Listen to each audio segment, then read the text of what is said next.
آج انسان طرح طرح کے کریم مل کر چہروں کو خوبصورت بناتا ہے.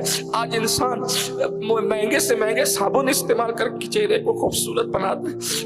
آج انسان چہرہ خوبصورت بنانے کے لیے بہت پیسے خرچ کرتا ہے. مگر قرآن کہتا ہے قیامت کے دن چہرے اعمال کی وجہ سے پہچانے جائیں گے. چہرے قیامت کے دن اعمال کی وجہ سے پہچانے جائیں گے. جن کے عمل اچھے نہیں ہوں گے ان کے چہرے بگڑ جائیں گے، سیاہ ہو جائیں گے، مسک ہو جائیں گے. اور جن کے اعمال اچھے ہوں گے ان کے چہرے چودھویں رات کی طرح چمکیں گے. ہمیں نہیں پتا ہمارے اعمال کیسے ہیں، بلکہ ہم تو جانتے ہیں ہم نے تو گناہ کے سوا کچھ کیا ہی نہیں. کیا ہوگا اپنے چہروں کے ساتھ، کیا ہوگا؟ اللہ اکبر. اگر چہرے پہ پھنسی نکل جائے ہم محفلوں میں شریک نہیں ہوتے. اگر چہرے پر کوئی داغ آ جائے ہم لوگوں کے درمیان نہیں جاتے. اللہ اکبر. میری بہنوں بتاؤ، اس شخص کا چہرہ جنازے میں سور کی طرح ہو گیا، کالے سور کی طرح، کالے خنزیر کی طرح. سب صحابہ رو پڑے اور اس کے بعد عرض کی یا رسول اللہ اس کا چہرہ کیوں سور کی طرح ہو گیا ہے؟ آقا بار بار اس کا چہرہ کیوں بدل جاتا ہے؟ تو اللہ کے رسول علیہ السلام نے خود کچھ ارشاد نہیں فرمایا، بلکہ اس کے بیٹے کو بلایا اور بیٹے کو بلانے کے بعد فرمایا تو بتا، میرا اللہ کسی پہ ظلم نہیں کرتا، میرا اللہ کسی پہ ظلم نہیں کرتا، میرا اللہ ستار ہے، کسی کو رسوا نہیں کرتا، کسی کو ذلیل نہیں کرتا.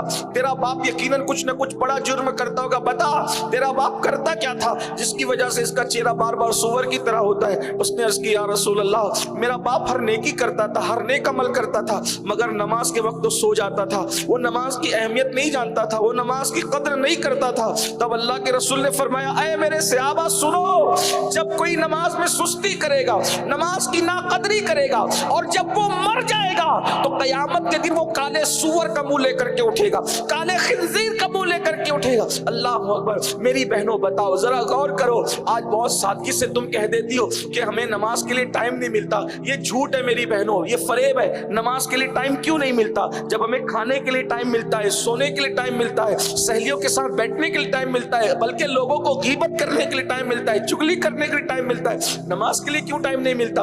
آپ کو عہد کرنا ہوگا، آپ کو طے کرنا ہوگا. یاد رکھنا کوئی قبر میں نہیں آنے والا، کوئی بچانے نہیں آنے والا، کوئی مدد کرنے نہیں آنے والا سوائے آمنہ کے لال کے. اور انہوں نے بھی فرما دیا جو نماز چھوڑ دے اس کے ساتھ میرا کوئی وعدہ نہیں ہے. اس لیے میری بہنوں اپنے آپ کا بھلا چاہو، اپنے آپ کا بھلا چاہو، اپنے آپ کی خیر خواہی کرو. اور صرف 10 منٹ کا ٹائم ہے، صرف 10 منٹ کا وقت نکالو، 10 منٹ کا ٹائم نکالو اور نماز پڑھو. 5 وقت کی نماز کے لیے صرف 50 منٹ لگیں گے. انشاءاللہ دنیا بھی سنور جائے گی، آخرت بھی سنور جائے گی. اور ایک بات میں آپ کو بتاؤں، جب میری بہنوں تم نماز پڑھو گی تو تمہارے بچے بغیر بولے نماز پڑھیں گے. آپ کے بچوں کو بولنا نہیں پڑے گا.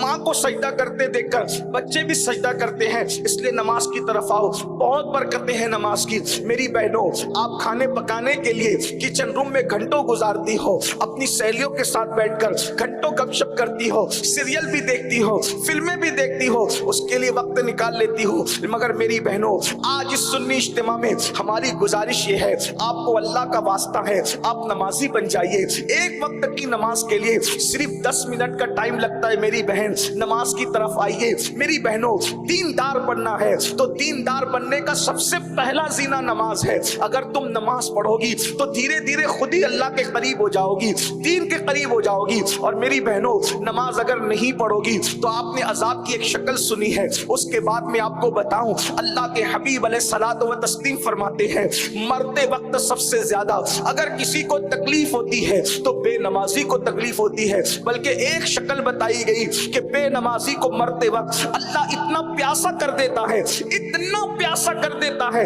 کہ اللہ اکبر کہ اگر اس کے حلق کے اندر 7 سمندروں کا پانی بھی نچوڑ دیا جائے تو بھی کوئی اس کی پیاس کو نہیں بجھا سکتا. میری بہنوں بتاؤ 10 منٹ کس کو کہتے ہیں؟ اگر انسان منہ میں پان رکھے تو پان بھی انسان 10 منٹ میں نہیں چباتا. پان کھانے میں بھی 10 منٹ سے زیادہ کا وقت لگتا ہے، کھانا کھانے میں بھی 10 منٹ سے زیادہ کا وقت لگتا ہے. اپنے آپ پر رحم کرو، اپنے حال پہ رحم کرو. اگر اللہ کے عذاب سے اپنے آپ کو بچا کر جنت کی راہ کا مسافر بنانا ہے تو آج یہ عہد کرو کہ نماز کی پابندی کرو گی.